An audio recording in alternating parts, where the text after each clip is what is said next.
안녕하세요. 구남식 목사입니다. 오늘 전해드릴 본 말씀은 누가복음 5장 1절에서 11절의 말씀입니다. 무리가 몰려와서 하나님의 말씀을 들을새 예수는 게네사렛 호숫가에 서서 호숫가에 배 두 척이 있는 것을 보시니 어부들은 배에서 나와서 그물을 씻는지라. 예수께서 한 배에 오르시니 그 배는 시몬의 배라. 육지에서 조금 떼기를 청하시고 앉으사 배에서 무리들을 가르치시더니 말씀을 마치시고 시몬에게 이르시되 깊은 데로 가서 그물을 내려 고기를 잡으라. 시몬이 대답하여 이르되 선생님, 우리들이 밤이 새도록 수고하였으되 잡은 것이 없지만은 말씀에 의지하여 내가 그물을 내리리이다 하고, 그렇게 하니 고기를 잡은 것이 심히 많아 그물이 찢어지는지라.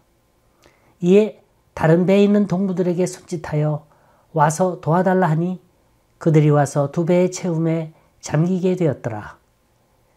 시몬 베드로가 이를 보고 예수의 무릎 아래에 엎드려 이르되 주여, 나를 떠나소서, 나는 죄인이로소이다 하니, 이는 자기 및 자기와 함께 있는 모든 사람이 고기 잡힌 것으로 말미암아 놀라고 세베대의 아들로서 시몬의 동업자인 야고보와 요한도 놀랐습니다.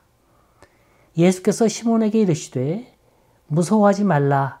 이제 후로는 네가 사람을 취하리라 하시니 그들이 배들을 육지에 대고 모든 것을 버려두고 예수를 따르니라.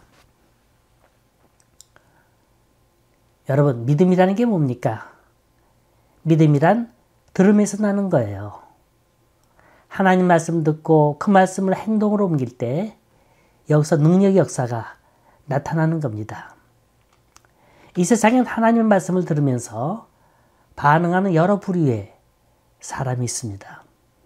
하나는 이 말씀을 철두철미하게 부인하는 사람이에요. 거짓말하지 말라. 하나님은 존재하지 않는다.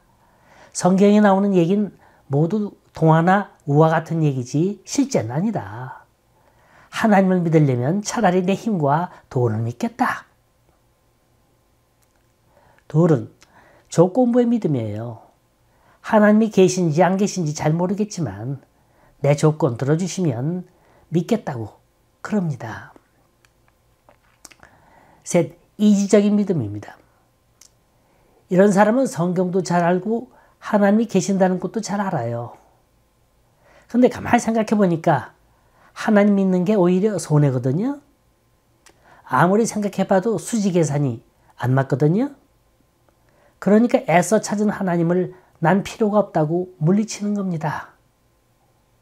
이번 케이스만큼은 눈 감아 주십시오. 혹시라도 오시겠거든 내가 궁지에 처할 때, 내가 뱅크럽 할 때, 내가 거동할 수 없을 만큼 아파 누워있을 때 그때 찾아오십시오. 이걸 이지적인 믿음, 계산적인 믿음이라 그럽니다. 넷, 무조건적인 순종의 믿음이에요. 말씀만 하십시오. 내가 하겠나이다. 명령하십시오. 내가 따르겠나이다. 오늘 본문 1절은 이렇게 시작이 됩니다. 무리가 몰려와서 하나님의 말씀을 들을새 예수는 게네사렛 호숫가에 서서, 또 5절을 보면 시몬이 대답하여 가로되 선생이여, 우리들이 밤이 맞도록 수고를 하였으되 얻은 것이 없지만은 말씀에 의지하여 내가 그물을 내리리이다. 여기서 말씀에 의지하여라는 말이 나옵니다. 이 말은 무슨 뜻이냐면 내겐 도무지 이해가 안 가는 일이에요. 하지만 주께서 말씀하시니 그대로 해보겠습니다 하는 거예요. 사실 그게 믿음입니다. 믿음이란 믿어지는 거지 내가 믿으려고 노력하는 게 아닌 거예요. 오늘 말씀의 배경은 갈릴리 바다입니다. 소문에 들어보니까 청년 예수가 각양각색의 병든 자들을 고쳐주고 다닌다는 겁니다. 그러니까 인기 절정이죠. 주님이 가신 곳이라면 어디든지 사람의 물결로 넘쳤어요. 그래서 주님은 할 수 없어서 사람이 많이 모일 수 있고 들을 수 있는 해변을 택하게 됐습니다. 그런데 사람의 심리가 그렇지 않아요. 이왕이면 가까이서 보고 들어야 합니다. B석, C석보다는 돈이 들더라도 A석이 낫죠. 자, 이렇게 해서 무리들이 예수님 주위로 몰리게 됐는데 주님은 밀려서 이젠 더 이상 갈 수 없게 됐습니다. 이제 한 발짝만 더 가면 바다로 들어가는 거예요. 이때 마침 거기에 배 두 척이 호숫가에 매여 있고 몇몇 어부들이 나와서 그물을 씻고 있더라는 겁니다. 그래서 그 중에 한 사람에게 찾아가서 배를 빌려달라고 부탁을 하시죠. 그런데 알고 보니까 구면이에요. 전에 만난 적 있던 사람입니다. 그의 장모가 열병에 걸렸을 때 고쳐주신 적이 있습니다. 그래서 이 배의 주인은 신세도 갚을 겸 겸사겸사로 배를 빌려드렸는데 그 이후부터 뜻밖의 예기치 않은 기적들이 일어나더라는 겁니다. 밤새껏 그물을 내려도 한 마리도 잡지 못했는데 한 배가 아니라 두 배에 만선이 되도록 가득 고기가 잡혔다는 거예요. 이게 5장에서 일어나는 얘기입니다. 그런데 5장 말씀을 자세히 관찰해 보세요. 정말로 갈릴리 바다엔 배 두 척밖에 없었을까? 아니면 수많은 배가 있었는데 주님께서는 이 배를 지적하고 오셨을까? 또 이 배가 오늘날 의미해 주는 건 뭘까? 베드로는 프로페셔널 어부인데 어떻게 비전문가인 주님의 말씀을 들을 수가 있었을까? 분명히 베드로는 실패할 걸 알면서 왜 그물을 던졌을까? 또 기적의 고기를 잡은 베드로가 왜 예수님에게 자기를 떠나라고 했을까? 참으로 많은 의구심이 일어납니다. 이런 수많은 질문을 묻다 보면 5절에서 그 해답을 찾게 되죠. 말씀에 의지해서. 베드로라는 사람이 남다른 점이 있다면 말씀에 의지했다는 거예요. 말씀에 의지해서 순종하며 그대로 했더니 인생에 숨겨진 비밀들이 하나둘 차곡차곡 드러나더라는 겁니다. 지금 본문이 기록하고 있는 컨텍스트는 실패 현장이에요. 실패로 허덕이는 인생들의 지친 모습을 보고 주님이 찾아오신 겁니다. 그런데 영의 눈이 닫힌 어리석은 우리들은 주님이 왜 오셨는지 몰라요. 분명히 우리를 향해 뭔가를 말씀하고 계시는데 그게 무슨 말씀인지 깨닫질 못합니다. 그렇다면 어떻게 해야 날 찾아오시는 예수님을 알 수 있을까요? 우린 예수님이 하신 말씀 속에서 그 답을 찾아야 할 겁니다. 첫째로 말씀에 의지하여 방법을 바꿔야 합니다. 베드로가 허탕친 이유가 뭘까요? 그건 자기 방법대로 그물을 던졌기 때문입니다. 물론 예수님께서 분부하신 말씀을 우리가 이해하기는 어렵습니다. 갈릴리 바다는 아침이나 낮보다는 밤중에 고기가 더 잘 잡힌다 그래요. 또 깊은 곳보단 낮은 곳에 고기가 더 몰려온다 그럽니다. 그래서 새벽엔 깊은 곳에 고기가 없다. 이런 이스라엘 속담까지 있다고 그래요. 어쨌든 예수란 작자가 느닷없이 아침에 와선 깊은 데로 가서 그물을 던지라는 거예요. 자, 우리라면 과연 이 상황을 어떻게 받아들여야 할까요? 베드로처럼 순종했을 것 같습니까? 대답은 노예요. 지금 도저히 말도 안 되는 상황이 벌어지고 있는 겁니다. 아무리 그래도 그렇지 이건 아니에요. 이건 도무지 말이 안 됩니다. 예수님 직업이 뭡니까? 목수 아닌가요? 지금 목수인 예수가 베테랑 어부인 베드로 앞에서 도대체 말도 안 되는 소리를 하고 있는 거예요. 예수님의 이 말씀은 베드로 입장에서 볼 땐 너무나도 비논리적이고 비현실적인 말씀이었어요. 그럼에도 베드로는 순종하고 있습니다. 왜 그랬을까요? 5절, 6절을 봅니다. 시몬이 대답하여 이르되 선생님, 우리들이 밤이 새도록 수고하였으되 잡은 것이 없지만은 말씀에 의지하여 내가 그물을 내리리이다 하고 그렇게 하니 고기를 잡은 것이 심히 많아 그물이 찢어지는지라. 말씀에 의지하여 내가 그물을 내리리이다. 여러분, 말씀에 의지한다는 말, 말씀에 기초를 둔다는 말이에요. 또 말씀에 기초를 둔다는 말은 이미 말씀을 들었다는 말입니다. 우리 이 본문 말씀을 좀 더 깊이 묵상해 볼 필요가 있습니다. 1절부터 숨가쁘게 진행되는 사건을 비디오 카메라에 담는다고 생각하고 그 장면을 한번 머릿속으로 그림 그려보세요. 갈릴리 바다가 너무나도 조용하다고 느껴지지 않습니까? 멀리 고기 잡는 어부들의 소리도 있어야 할 거고 갈매기 소리도 들려야 하는데 부두엔 배 두 척이 달랑 걸려 있습니다. 모래사장에서는 어부들이 그물을 깃고 있고요. 정말로 한가로운 장면이죠. 사실은 말이 한가롭지 말할 수 없는 공허와 허탈감이 갈릴리 어촌 일대를 휩쓸고 지나갑니다. 아무리 그물을 던져봐야 헛수고이기 때문에 다른 배의 주인들은 이미 고기잡이를 포기하고 집에 들어가고 없었던 거예요. 허나 베드로는 달라도 뭔가 남다른 구석이 있었어요. 절망의 순간 속에서도 그물을 씻고 그물을 깁고 있었다는 겁니다. 비록 오늘은 허탕쳤지만 내일은 기필코 만선을 이루겠다는 집념, 이게 무서운 거예요. 그러면서도 오기 반, 회의 반, 종잡을 수 없을 정도로 착잡한 심정을 지니고 있었어요. 이때 주님은 두 가지 부탁을 하십니다. 하나는 배를 빌려달라. 또 하나는 깊은 곳에 가서 그물을 던져라. 참으로 어처구니 없는 소리입니다. 베드로는 적어도 고기 잡는 일만큼은 시쳇말로 쟁이였어요. 이거로 잔뼈가 굵었고 이거로 밥 먹고 사는 사람입니다. 또 쟁이가 가장 아끼는 건 연장이에요.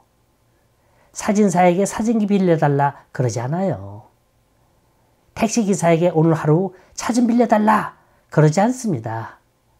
이건 상식에 어긋난 일이에요. 그런데 이상하죠? 베드로는 이상할 정도로 나긋나긋한 거예요. 도대체 그 이유가 뭘까요? 베드로는 예수님의 그 권위, 그 능력, 그 말씀에 이미 사로잡히고 있었어요. 그 증거가 말씀에 의해서입니다. 주님의 말씀에 붙잡히고 보니까 나의 소중한 것도 별게 아니로구나. 베드로에게 있어서 배만큼 소중한 것도 없습니다.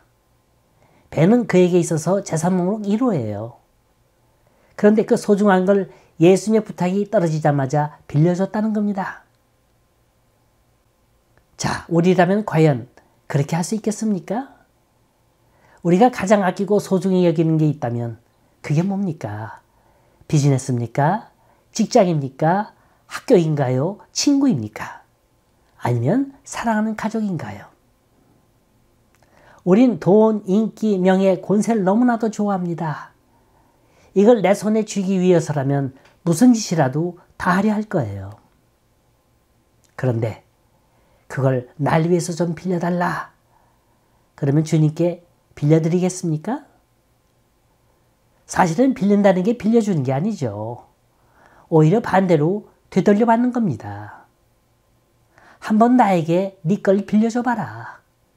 네 창고에 곡식이 넘치게 흐르나 안 흐르나 시험해봐라. 이건 약속이에요. 한번 안식일을 거룩시켜봐라. 생육, 번성, 충만의 축복이 자손 대대로 내려지나 안 내려지나 지켜봐라. 이건 아브라함 때부터 대대로 내려오는 명령입니다.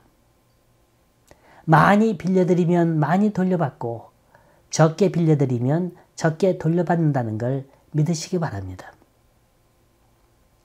둘째로 말씀에 의지해서 자세를 바꿔야 합니다. 4절 하반부에 보면 예수님이 시몬에게 말씀하시죠. 깊은 데로 가서 그물을 던져라. 이 그물에 대한 히라보 원어를 살펴보니까 이게 복수로 써 있어요. 그물 하나를 던지라는 게 아니에요.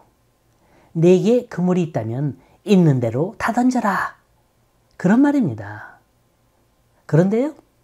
5절에 보면 시몬 베드로의 답이 나옵니다. 내가 말씀에 의지해서 그물을 내리리다. 여기 베드로가 말한 그물은 단수로 써 있어요. 그러니까 그물 한 개만 던졌다는 거예요. 무슨 뜻입니까? 믿긴 믿고 있어요. 방법도 바꿨습니다. 근데 아직도 반신반의하고 있다는 증거예요. 그물을 던지긴 던지되 한번 시험 삼아 던졌다는 거예요. 마지못해 던졌고 소극적으로 던졌습니다. 지금 우린 믿음의 자세를 얘기하고 있는 거예요. 믿으려면 확실히 믿고 믿으려면 절대적으로 믿으라. 우리 삶 속에서 기적이 일어나지 않는 이유는 절대적인 믿음이 부족하기 때문인 거예요. 여러분, 난 할 수 없어, 난 안 돼. 이런 부정적인 자세는 전혀 신앙에 도움이 되지 않습니다. 최선을 다하지 않는 소극적인 자세, 조금만 어려운 일이 있어도 피해버리거나 뒤로 물러나 버리는 방관적인 자세에서 벗어나라는 거예요. 그래야만 그 축복이 진정 우리께 될 수 있는 겁니다. 또 하나, 여기 베드로의 고백 가운데 주목할 만한 건 우리들이 수고해서 얻은 게 없다는 말입니다. 다시 말해서 내 힘, 내 능력, 내 실력 믿어봤더니 고작 이거밖에 안 된다는 거예요. 여러분, 적어도 이걸 깨닫고 있다면 그 사람은 벌써 신앙의 높은 수준에 올라와 있는 겁니다. 내가 못하면 주님이 해주실 거라는 기대가 있어요. 그럼 궤도 수정이 가능한 겁니다. 다행히도 베드로는 예수님 말을 듣고 순종했어요. 자신의 자세를 바꿨습니다. 그래서 주님께서 가르치신 대로 그대로 따라했더니 만선이 됐다는 거예요. 그것도 한 배에 다 못 실어서 나머지 다른 배를 동원해서 가득 실었다는 겁니다. 여기 또 하나의 중요한 포인트가 있습니다. 여기서 말하는 배란 오늘날의 교회를 말하는 거예요. 인류 최초의 교회는 노아의 식구 8명이 탄 방주입니다. 오늘날 서양식으로 지어진 오래된 교회 건물을 보면 천장이 배를 엎어놓은 모양을 한 게 참 많습니다. 이렇듯 배는 교회를 상징해요. 이전까지만 해도 베드로의 교회는 고기를 낚는 교회였어요. 내 지식, 내 경험만 잘 이용하면 되는 줄 알았어요. 요새 말로 머리만 잘 굴리면 교인 수가 늘어나고 재정이 불어나는 줄 알았습니다. 오늘날 현대교회들은 사람을 낚는 교회가 주목적이 아니라 고기를 낚는 교회로 변해가고 있어요. 말씀이 우선이 아니라 숫자에 우선을 두고 있어요. 무조건 많고 봐야 합니다. 무조건 부흥돼야 되고 팽창해야 합니다. 그래야 그 숫자의 위력 앞에 박수치고 좋아라 합니다. 이런 교회의 본래의 사명을 잃고 마는 거예요. 우리 영의 눈을 떠야 합니다. 말씀을 바라봐야 합니다. 그럼 나란 존재가 얼마나 하잘것없다는 걸 발견하게 돼요. 바로 이때 예수라는 거대한 실존이 내 앞에 다가오게 됩니다. 베드로는 그래서 엎드렸어요. 주여, 나를 떠나소서, 나는 죄인으로소이다. 이게 베드로의 매력이에요. 예수님께서 베드로를 크게 쓰신 이유가 있어요. 그는 처음에 예수님을 선생이라 불렀습니다. 그런데 만선의 기적을 체험하고 보니까 이분이 주님이시라는 거예요. 호칭이 달라졌어요. 그만큼 믿음이 발전한 겁니다. 기독교는 고백의 종교예요. 우리가 어떻게 고백하느냐에 따라 그 응답도 달라집니다. 베드로는 훗날 주님의 실존에 대해서 이렇게 고백을 합니다. 주는 그리스도시요 살아계신 하나님의 아들이시니다. 이 고백이 얼마나 놀라웠으면 주님은 그 고백 위에 내 교회를 세우겠다 하셨어요. 바다는 넓습니다. 왜 고기가 없습니까? 다만 우리가 잡지 못할 뿐이죠. 인간의 능력과 수고는 헛될 수 있습니다. 허나 말씀에 순종하세요. 믿음으로 다시 한번 그물을 내리세요. 셋째, 말씀에 의지하여 신분을 바꿔야 합니다. 지금까지 베드로의 신분은 고기 잡는 어부였어요. 그런데 주님의 말씀을 믿고 따르더니 사람 낚는 어부로 변했습니다. 사람 낚는 어부가 된다는 건 주님의 동역자가 된다는 걸 의미하는 거예요. 중요한 건 그들이 주님의 동역자가 된 후 그들이 한 행동입니다. 여기 보니까 배를 육지에 대고 모든 걸 버렸다. 그랬어요? 우리가 진정 사람 낚는 어부가 되기 위해선 먼저 선행되어야 될 게 있어요. 모든 걸 다 버리라는 겁니다. 그들은 배를 버렸어요. 배는 생계의 수단을 말합니다. 배가 없으면 그들은 먹고 살 수가 없는 거예요. 또 배는 물 위에 떠 있어야지 육지에 있어서는 하나의 나무 토막에 지나지 않습니다. 그 다음엔 물고기를 버렸죠. 이게 어떻게 해서 잡은 물고기인가요? 2배의 만선이 되도록 잡은 이 많은 물고기는 물질을 상징하는 거예요. 이걸 내다 팔면 그 돈이 얼마입니까? 이 아까운 걸 왜 버립니까? 아브라함은 고향과 친척과 집을 버렸어요. 하나님이 떠나라고 하시니까 떠난 거예요. 그런데 갈 바를 모르고 떠난 그 길을 성경은 믿음의 길이라 그럽니다. 우리가 믿지 않는 사람과 다른 점은 삶의 우선순위가 뭔지 알고 있다는 거예요. 그물, 배, 부친 다 중요합니다만 주님과는 비교할 수가 없는 거예요. 단지 순서만 바꿀 뿐입니다. 다시 말해서 우리의 정신적인 문제, 영적인 문제가 먼저 해결돼야 육신의 문제도 해결될 수 있다는 걸 잊지 마세요. 인간이 짐승과 다르다는 건 보람을 찾는다는 데 있습니다. 어떻게 가치 있게 사느냐, 어떻게 멋있게 사느냐, 어떻게 보람 있게 사느냐가 한 인간의 생을 판가름하는 겁니다. 주님은 오늘도 우리를 부르시며 날 따라오라, 사람 낚는 어부가 되라 당부하고 계십니다. 이 세상에 살기 위한 많은 줄이 있어요. 여러분은 어떤 줄을 잡으시겠습니까? 썩고 빛바라고 없어질 세상줄 잡으시겠습니까? 아니면 영생으로 인도하는 생명줄, 주님의 줄을 잡으시겠습니까? 결단한 때는 지금 여기 이 순간입니다. 주님 말씀만 하옵소서. 주님은 내 인생의 답이십니다.